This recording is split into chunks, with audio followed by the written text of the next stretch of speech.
Salam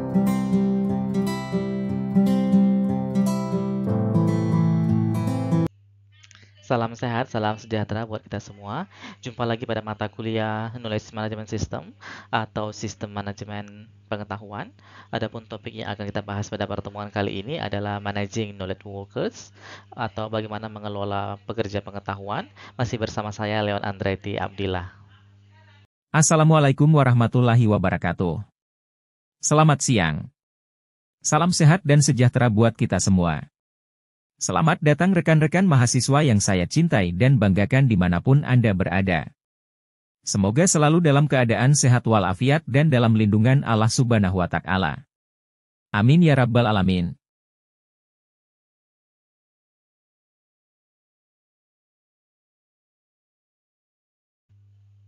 Lecture untuk mata kuliah ini adalah Leon Andretti Abdillah, saat ini sebagai Associate Professor Computer Science and Information System pada Faculty Science and Technology.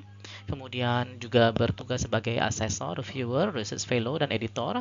Asesor BKD di Kemdikbud, kemudian reviewer di Kemdikbud, research fellow INTI International University Malaysia, serta research fellow Tsinghua University Taiwan, dan menjadi editor pada sejumlah international journal dan conference.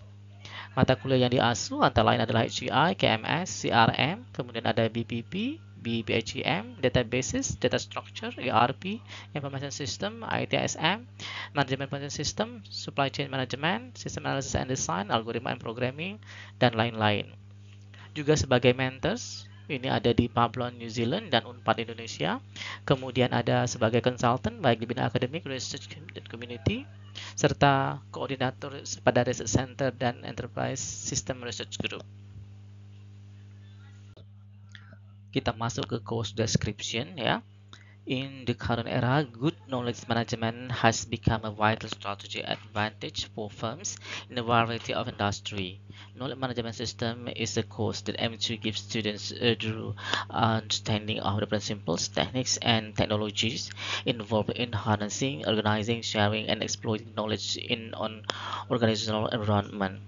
Students will investigate the diverse world of knowledge management in this course, learning how organizations may harness their own intellectual assets to improve decision-making, creativity, and competitiveness. Students will gain the information and skills needed to effectively design, deploy, and assess knowledge management system through a combination of theoretical principles and practical application.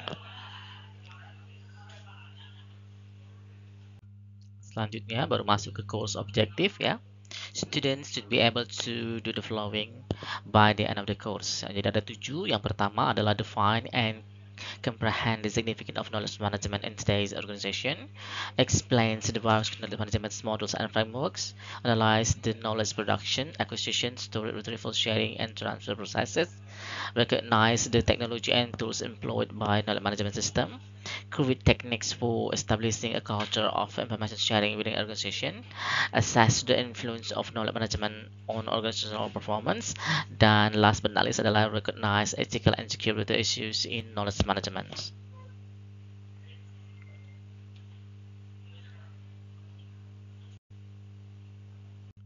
Oke, sekarang masuk ke course expectation.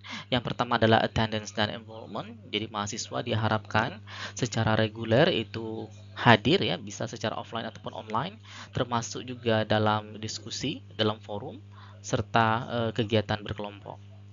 Yang kedua adalah task and assignment.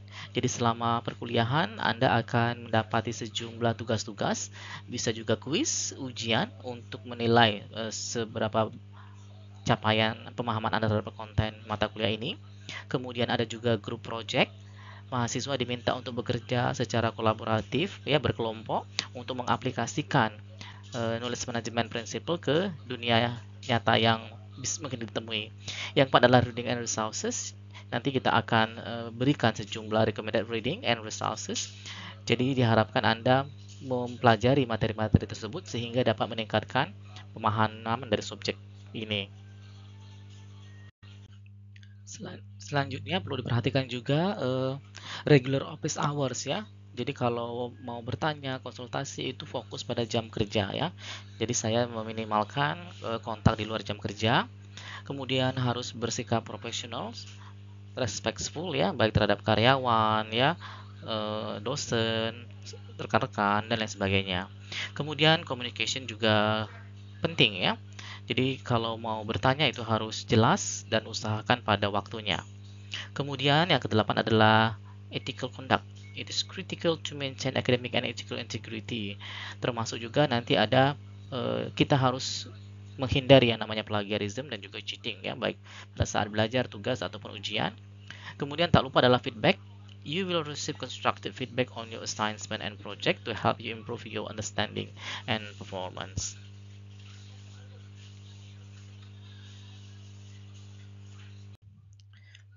Review. Sebelum masuk pada materi kali ini ada banyak dari review sudah ke topik yang sudah dibahas pada pertemuan sebelumnya, antara lain yaitu adalah portal concepts, kemudian benefits of knowledge portals, knowledge portal key components, portal tools kategori, serta critical issue in knowledge portal. Knowledge portal concepts. Dari knowledge portals itu are flexible and easy to use and may provide almost any kind of content or functionality. Jadi knowledge portal itu dia bersifat fleksibel dan mudah untuk digunakan dan bisa menyediakan sebagian besar konten atau fungsi-fungsi dari suatu organisasi ya. To structure the architecture of a knowledge portal, the following three layer model is being used. Jadi cenderung menggunakan 3 layer ya untuk suatu knowledge portal. Benefit of knowledge portal ini ada sejumlah peningkatannya, dapat berupa peningkatan productivity, kemudian memudahkan locating documents ya, kemudian memudahkan collaboration, memudahkan better decision, pengambilan keputusan, kemudian juga meningkatkan kualitas of data, juga meningkatkan sharing of knowledge, serta memudahkan kita identify experts ya, mengidentifikasi sejumlah expert. Benefit lain itu adalah terjadinya penurunan dalam bentuk email traffic ya, kemudian penggunaan bandwidth, waktu meeting, phone call, waktu respon time ya, kemudian juga mengurangi redundant effort, mengurangi biaya operasional, serta mempercepat time to market.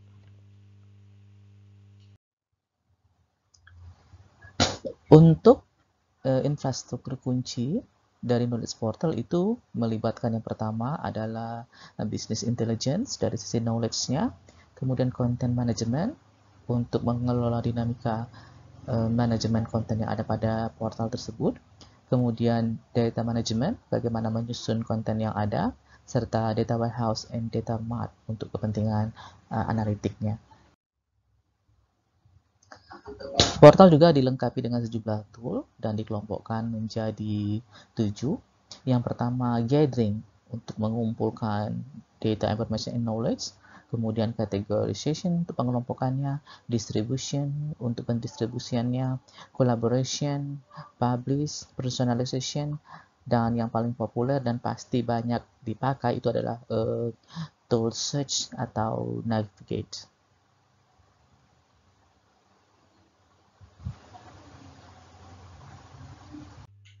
Critical issue for knowledge portals. Yang pertama misalnya responsive to user need, bagaimana harus merespon dengan cepat terhadap kebutuhan pengguna. Kemudian content structures in large system, jadi kalau sistemnya terlalu besar, bagaimana menstrukturkan kontennya juga bisa jadi satu isu ya. Kemudian content quality requirement, integration with existing system. Nah ini apalagi kalau ada update teknologi, itu bagaimana mengintegrasikannya dengan sistem yang sedang berjalan ya. Kemudian ada lagi scalability, hardware software compatibility, serta synchronization of technology with the capability of users.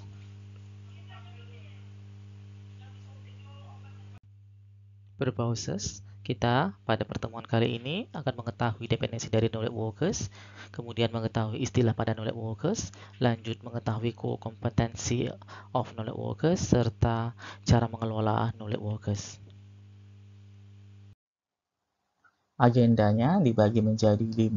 Pertama, kita akan belajar knowledge worker definition, kemudian core competence untuk knowledge worker, kemudian ada istilah traditional versus smart managers, kemudian juga ada chief knowledge officer atau CKO, serta incentive and motivation bagi knowledge workers.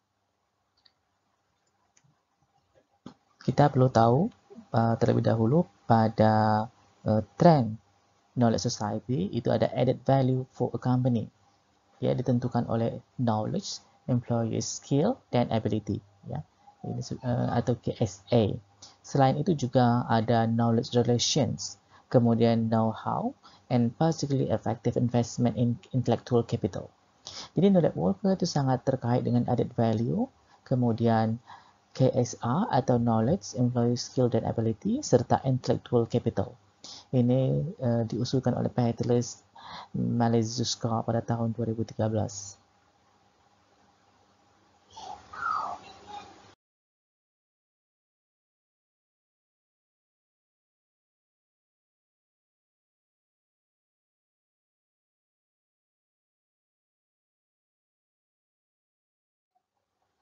Selanjutnya, ya, pada saat ini, knowledge of any company is determined by the effectiveness and extent of knowledge. Jadi, pada saat ini, kemajuan suatu perusahaan itu sangat ditentukan oleh knowledge, ya. That is work process combined with the level of involvement within the company. Jadi, bagaimana keterlibatan pegawai tadi pada suatu perusahaan juga ada extent dari pengetahuan yang diterapkannya. Kemudian juga pada its globalized world, the importance of acquiring and using the latest know-how. Kepentingan bagaimana acquiring, ya, mendapatkan dan menggunakan the latest know-how.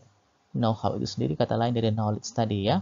It's steadily growing, helping companies to gain and advance our competitors, ya, katanya. Jadi terus berkembang dan membantu perusahaan untuk mendapatkan keuntungan atau kelebihan dibandingkan dari kompetitornya, ya.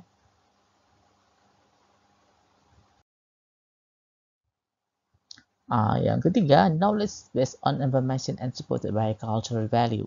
Jadi ada tambahan cultural value, yang nilai budaya yang ada pada perusahaan, has become an independent force and the single most decisive factor in social, economic, technology, and cultural transformation. Jadi knowledge itu sangat penting, ya, bagi perusahaan, dan ditambah dengan apa? Information supported by cultural values. Jadi ada nilai-nilai budaya yang ada pada suatu organisasi itu akan mendorong cultural transformation serta dapat meningkatkan daya saing bagi suatu organisasi.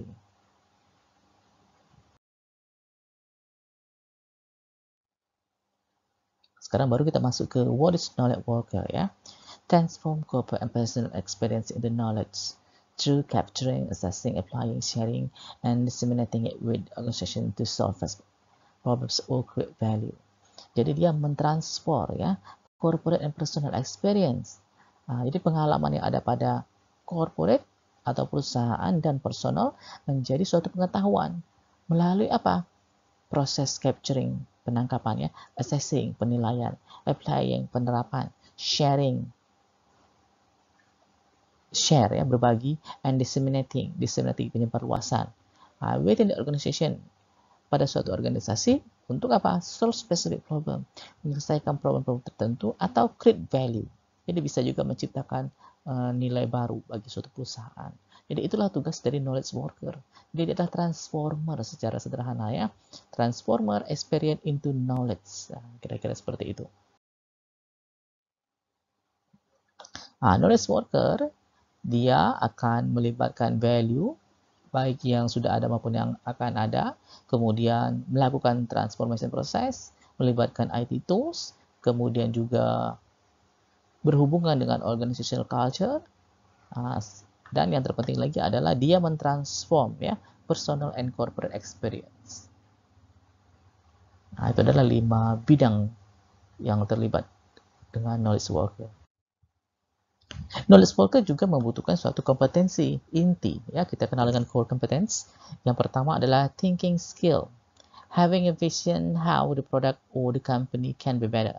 Jadi terus-menerus dia akan memikirkan bagaimana perusahaan atau produknya selalu lebih baik dari waktu ke waktu, ya. Yang kedua adalah continuous learning. Di sini on learning and relearning in tune with the fast changing condition. Jadi belajar itu terus-menerus dilakukan, ya, terutama pada fase saat ini adalah fast changing condition. Kondisinya berubah dengan sangat pesat, sangat cepat, ya. Jadi harus terus-menerus continuous learning. Kemudian innovate team and teamwork. via collaboration, cooperation, and coordination. Perusahaan yang baik akan terus-menerus menciptakan apa? Produk-produk inovatif. Produk inovatif itu dilakukan oleh apa? Tim dan teamwork yang inovatif pula. Caranya apa? Jadi trennya tidak lagi sole action, tapi sekarang adalah apa? Collaboration, cooperation, dan coordination. Selain innovate, juga harus apa? Creativity. Jadi kata-kata create, ya, ciptakan. Apa itu? Dreaming ways to advance the firm. Terus-menerus kita bermimpi bagaimana perusahaan kita dapat melakukan langkah-langkah baru, ya, itu creativity.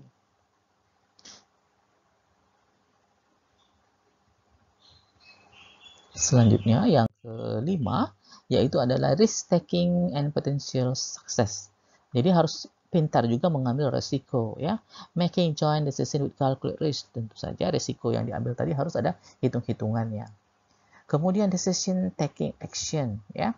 Be willing to embrace professional disciplines, passion, and determination. Yang terakhir adalah culture of responsibility to knowledge. Jadi budaya bertanggung jawab melalui pengetahuannya. Jadi pengetahuan itu bukan hanya pengetahuan yang tidak bertanggung jawab, ya, tapi pengetahuan yang dapat dipertanggungjawabkan. Contohnya misalnya loyalty and commitment to one's manager or leader. Itu juga boleh. Trennya sekarang ada istilah smart manager. Kalau yang lalu itu hanya manager aja. Sekarang pada masa knowledge society ada istilah smart managers. Pada traditional managers biasanya dia bersifat action oriented. Jadi dia melakukan aksi, ya. Tapi kalau pada smart manager yang dilakukan apa? Learning oriented. Dia mempelajari bagaimana situasi kondisi saat ini supaya bisa advance dibandingkan kompetitor, ya. Spend most time supervising, delegating, controlling, and ensuring procedure are compiled. Jadi fokus pada apa ya katanya? Supervisi, ya, delegasi, dan pengendalian, dan meyakinkan bahwa proses itu dilaksanakan. Kalau pada smart manager, fokus on organizational learning to ensure operational excellence. Jadi di sini tidak terlalu berfokus pada prosedur, tapi fokusnya pada apa? Operational excellence. Sehingga bisa saja ada penyesuaian-penyesuaian, walaupun tetap nanti ada juga unsur supervising, delegating, controlling, and produce-nya, ya. Master the work because they wants worker. Gitu, ya. Jadi fokusnya apa? Menguasai pekerjaan dan subordinate-nya. Tetapi kalau pada smart manager, expected not to have master the work of the student. Gitu, ya. Jadi dia tidak fokus pada suatu pekerjaan saja, bisa saja nanti pekerjaannya itu di extend, diubah. Jadi tetap boleh dia master, tapi dia tidak harus fokus master di suatu pekerjaan itu. Coba sekarang tantangannya kan kita lihat berubah-ubah, ya. Kalau sekarang trennya misalnya online, ya, berbasis big data, sosial media, maka smart manager juga dituntut untuk melakukan hal itu, ya. Pada traditional manager cenderung sebagai supervisor and order giver, pemberi perintah, ya. Tapi kalau smart manager dia trennya sebagai apa? Facilitator and teacher. Seperti ini. Jadi yang digarisbawahi yang ini, ya, memberikan fasilitas untuk teamwork-nya bekerja menggapai tujuan dari organisasi. Tantangan utama, get the organization moving toward achieving goals in line with rate of change. Artinya apa? Organisasi harus maju terus untuk mencapai tujuannya, ya, seiring dengan apa? Ritme dari perubahannya. Gitu. Promote active learning to improve knowledge workers' capacity to produce and respond to change. Jadi si manajer juga harus apa? Mempromosikan pembelajaran aktif untuk meningkatkan kemampuan, ya, dari knowledge worker-nya dalam apa? Menciptakan, menghasilkan, dan merespon terhadap perubahan-perubahan tadi. Provide opportunity for knowledge worker to brainstorm ideas, exchange knowledge, and devise new ways of doing business. Juga menjadi fasilitator bagi para knowledge worker untuk apa? Brainstorm ideas. Jadi ide-ide tersebut kita bicarakan bersama-sama, ya. Jadi tidak lagi full top down atau bottom up dominant, ya, tetapi brainstorm. Jadi kedua arah itu dilakukan, ya. Kemudian juga exchange knowledge, bertukar pengetahuan, and devise new ways of doing business. Ini, ya, trennya lagi sekarang zaman COVID ini, ways of doing business itu berubah di mana-mana, ya. Tanggung jawabnya, ini adalah managing knowledge workers, searching out, creating, sharing, and using knowledge regularly. Jadi terus-menerus dia melakukan apa? Mencari, menciptakan, berbagi, dan menggunakan knowledge secara rutin ya. Dan maintaining work motivation among knowledge workers. Ini juga penting ya, motivasi perlu dijaga. Tanggung jawabnya, hiring and recruiting bright knowledge-seeking individual. Kemudian managing collaboration, coordination, and concurrent activity among knowledge workers. Walaupun ada yang mendukung tadi, ternyata juga ada ya faktor-faktor yang mempengaruhi produktivitas dari knowledge worker. Misalnya time constraint. Di beberapa perusahaan kadang-kadang memberikan time constraint yang tidak masuk akal ya. Jadi time constraint juga harus make sense ya, harus reasoning juga. Knowledge worker performing tasks that the firm did not hire them to do. Ada juga beberapa knowledge worker yang seperti itu. Work schedule mismatch. Nah, ini juga sangat krusial ya, masalah klasik jam kerja ya, dan jadwalnya juga. Bahkan tidak sedikit juga ada demotivation against knowledge worker productivity. Nah, ini kalau dia tidak dihargai produktivitasnya, membuat para knowledge worker menjadi demotivation ya. Work adjustment model dapat lihat seperti gambar berikut ya. Yang pertama corresponds-nya, apabila bercocokan maka dicek ability-nya dengan job requirement ya. Ability dari individu, sedangkan job requirement itu diambil dari job reinforcement ya. Kalau vocational need dan reinforcement-nya match, maka corresponds, cocok ya. Tetapi bisa juga dicek satisfactory. Jadi apakah employee itu puas dengan pekerjaannya ya? Baik dari sisi dari sisi employee, atasannya ya. Kalau dia puas, maka bisa dilakukan promote atau bisa juga transfer pada posisi yang lebih baik. Tetapi sebaiknya apabila tidak bersesuaian bisa fire atau retain. Nah, ya. Sedangkan dari sisi employee, job satisfaction, kalau karyawannya puas dengan pekerjaannya, maka kalau dia cocok dia akan remain, dia akan bertahan, maka tenure ya. Tetapi apabila dia tidak puas ya dengan job satisfaction-nya, maka dia bisa quit a new job ya, baik pada perusahaan lain atau pada bidang lain. Ini modelnya. Kemudian trennya adalah tanggung jawab ke CIO ya. Nah, istilahnya ada CKO sekarang ya. Chief Knowledge Officer. Ya. Maximize return on investment in knowledge by people, process, and technology. Share best practice and reinforce benefit of knowledge sharing among employees. Promote company innovation and commercialization of new ideas. Minimize knowledge loss at level of the business. Gitu ya.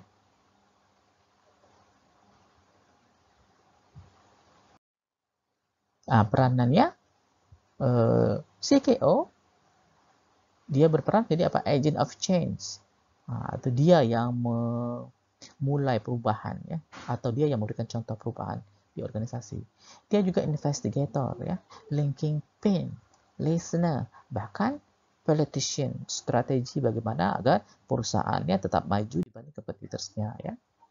Atributnya adalah teaching and selling, communicating, speaking the language of users, media and working with management at low level ya. Kemudian juga dia harus memahami ya bagaimana mengidentifikasi problem area and determining the impact, dampak-dampaknya. Selanjutnya adalah technical skill. Ini merupakan broad knowledge of business practice and ability to translate technical information at employee level. Jadi pengetahuan yang cukup luas ya, terutama pada praktek-praktek bisnis serta kemampuan untuk menerjemahkan informasi secara teknis sampai ke level pegawai. Making effective use of technical and non-technical element in KMN design, juga knowledge of information technology, information system, and how information is transformed into knowledge. CKO success factor ya. Ini ada yang pertama itu adalah focus less on problems and more on successes and opportunity. Jadi jangan fokus pada masalah yang dihadapi, tapi justru harus lebih pada kesuksesan serta peluang-peluang yang ada. Adopt an attitude that views challenges as opportunity. Kita harus bisa mengadopsi suatu perilaku di mana memandang tantangan itu adalah sebagai peluang ya. Work on creating tomorrow's business instead of focusing on yesterday's problem. Jadi kita bagaimana menciptakan peluang usaha besok daripada fokus pada permasalahan yang telah kita hadapi. Itu kira-kira success factor key-nya ya. Nah, ini yang tetap dibutuhkan adalah incentive and motivation. Jadi bisa saja menggunakan monetary award, ya, bonus and special prize for teams or individual for unique contribution. Jadi yang memiliki kontribusi bagi organisasi, kita berikan apa? Monetary award, bonus, dan special prize. Kemudian flex time allow the team to decide on when to work, when to quit, and so forth. Waktu kerja apa? Tidak lagi 8495 ya, tapi fleksibel. Nah, seperti itu. Publicize success through the firm. Kalau ada yang berhasil, ada yang bagus, kita publish. Nah, ya. Jadi tahu, oh ini yang berhasil atau memberikan ide-ide baru atau memberikan inovasi atau bahkan mungkin menciptakan cara baru bagaimana organisasi itu bergerak atau antisipasi perubahan-perubahan ya. Jadi incentive and motivation itu sangat penting untuk mengelola knowledge workers ya. Apps for managing knowledge workers, ada sejumlah kelompok aplikasi yang bisa digunakan untuk mengelola knowledge workers ya. Itu ada yang namanya collaboration tools, ini ada seperti Microsoft Teams, Slack, Trello, Asana. Kelompok selanjutnya adalah knowledge management platforms, ada Confluence, SharePoint, Notion. Selanjutnya ada kelompok Learning Management System atau LMS seperti Moodle, Docebo, serta Canvas ya. Juga ada communication platform yang populer misalnya seperti Zoom, ada juga Google Meet, Webex, dan lain sebagainya. Kelompok apps selanjutnya adalah untuk idea and innovation management seperti Miro, MindMaster, Blog Idea. Juga ada kelompok data analytics and visualization seperti Tableau ya, Power BI atau Google Data Studio. Last but not least, ini ada apps pada kelompok tools for continuous feedbacks, misalnya menggunakan SurveyMonkey atau Culture Amp. Oke, sekarang kita masuk ke conclusion ya. Knowledge workers rise fast in the era of intellectual capital, where company add value depend on employees' knowledge. Jadi pada era intellectual capital ini, perusahaan itu membutuhkan adanya nilai tambah ya, yang sangat tergantung dari pengetahuan dari employee-nya. The manager of knowledge workers is smart manager, called as chief or knowledge officer. Kemudian, incentive and motivation are used to motivate knowledge workers, serta yang tak kalah pentingnya adalah saat ini ada sejumlah application yang tersedia untuk mengelola knowledge workers. Assignment ke-13 ini masih berdasarkan tim project ya. Anda diminta untuk browse at least 2 example of knowledge workers and suitable apps for managing them. Provide the images and include the references. Jadi Anda diminta untuk membrowse kira-kira knowledge workers apa yang terkait dengan tema kelompoknya. Kemudian usulkan aplikasi yang bisa digunakan untuk mengelola knowledge mereka ya. Seperti biasa, save your assignment in Word atau bisa juga PowerPoint. Kemudian di store in Dropbox. Oke, ini referensi yang terpakai pada pertemuan kali ini.